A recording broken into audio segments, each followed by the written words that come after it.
hugely accomplished, the real-life icon Cillian Murphy would love to portray. Almost every actor plays at least a handful of real-life figures throughout their career, with Cillian Murphy experiencing the highest point of his professional life during his most recent detour into the world of biographical drama, finally being elevated to the lead role in a Christopher Nolan movie almost 2 decades into their recurring creative partnership. Murphy virtually swept the board during awards season after winning an Academy Award, Golden Globe, Screen Actors Guild Award, and BAFTA for Best Actor in Oppenheimer. It was hardly his first time playing a real person, though, and there's some interesting history there. Murphy played Australian counterculture icon and magazine editor Richard Neville in Hippie Hippie Shake, which began principal photography in 2007 but was never released due to controversies in the subject's personal life. He also played Slovakian soldier Joseph Gabčík and director Sean Ellis' well-received but largely forgotten war story Anthropoid. However, now that he's an Oscar-winning performer, the time might be right for Murphy to dust off a passion project he's been talking about for nearly 20 years that could realistically push him back into awards contention all over again.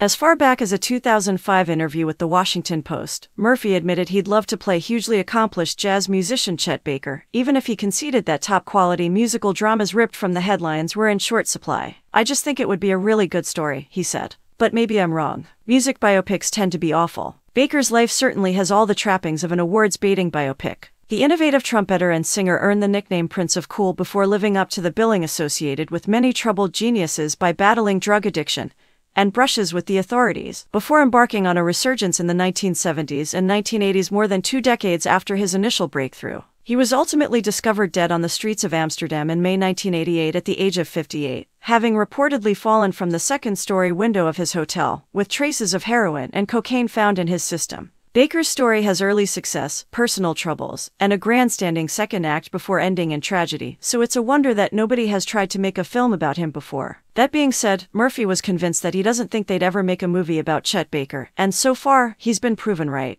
One obvious downside is that Murphy is into his late 40s and has more than likely aged out of the part as a result. Still, maybe one day, a filmmaker or actor will decide that the fascinating existence of the jazz favorite is worthy of the big screen treatment, especially when biopics continue to be all the rage.